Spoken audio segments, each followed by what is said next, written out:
অনেক মায়েদের অভিযোগ, বাচ্চা একদম খেতে চায় না, খাবার মুখে নিয়ে বসে থাকে।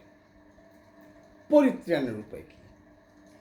নমস্কার, উর্মি হোমিও হলের পক্ষ থেকে আপনাদের সকলকে জানাই আন্তরিক প্রীতি ও শুভেচ্ছা। আমি ডাক্তার দিবাকর দাস, একজন হোমিওপ্যাথিক চিকিৎসক।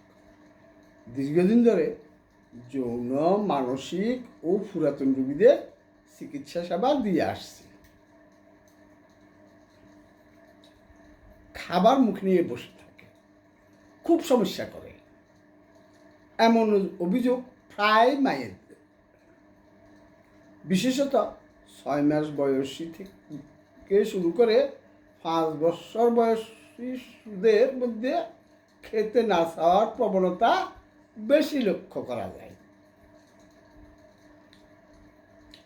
আজকে সমস্যাটি কিভাবে সমাধান করবেন সেই বিষয়ে আলোচনা করব।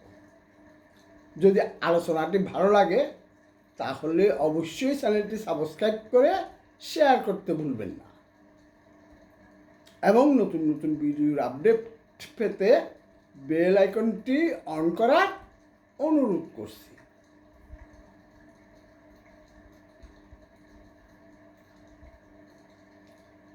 মুখে খাবার নিয়ে না চিবিয়ে বসে থাকার প্রবণতা প্রধান কারণগুলো হলো শিশুর বিকাশে সঠিক খাবারের অভাব, খাওয়ার প্রতি অনীহা তৈরি হওয়া অথবা কোনো রোগের উপসর্গ হওয়া। এর প্রতিকারের জন্য খাবার আকর্ষণীয় ও সহজে দ্রবণীয় করে তৈরি করুন। ছোট ছোট অংশে খাবার দিন এবং ধীরে ধীরে খেতে উৎসাহিত করুন। একই সাথে খাবার খাওয়ার সময় শিশুকে অন্যদিকে মনোনিবেশ করানো থেকে বিরত থাকুন, যেমন ফোন বা টিভি দেখা। সমস্যা দীর্ঘস্থায়ী হলে চিকিৎসকের পরামর্শ নিন। কারণ বিকাশগত সমস্যা, শিশুর বিকাশের জন্য সঠিক খাবার না পেলে বা বয়স অনুযায়ী উপযুক্ত খাবার না পেলে এমন হতে পারে।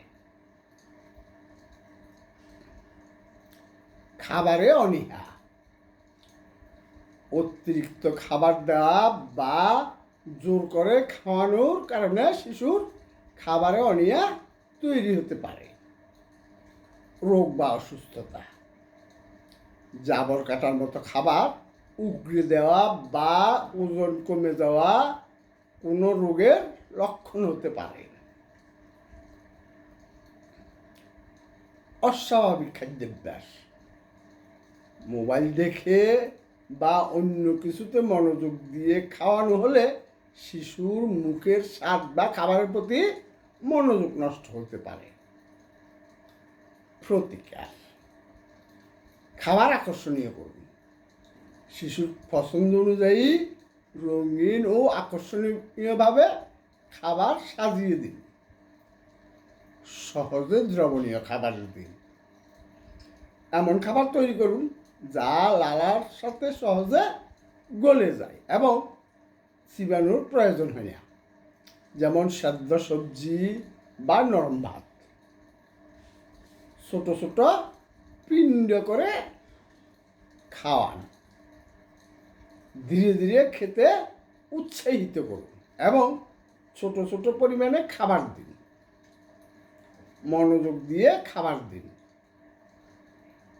খাওয়ানোর সময় শিশুর অন্য কোনো কিছু মনোযোগ দিচ্ছে কিনা তা খেয়াল রাখুন।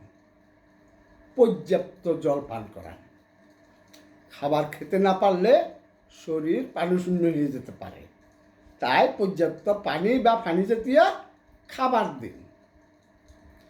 ক্লান্তি ও অরুচি, শিশুর যদি ক্লান্তি থাকে বা খাবারে অরুচি থাকে তবে তাকে বিশ্রাম দিন এবং তার রুচি বাড়াতে সাহায্য করুন। চিকিৎসকের পরামর্শ। যদি সমস্যাটি দীর্ঘস্থায়ী হয় বা অন্য কোনো স্বাস্থ্যগত লক্ষণের সাথে দেখা দেয়, তবে দেরি না করে দ্রুত অভিজ্ঞ হোমিওপ্যাথিক চিকিৎসকের পরামর্শ নিন। এই ক্ষেত্রে হোমিও হল রোগের মূল কারণ শনাক্তের মাধ্যমে বিশ্বমানের হোমিওপ্যাথিক চিকিৎসা সেবা দিয়ে আসছেন। আজকে এই পর্যন্তই। ধন্যবাদ।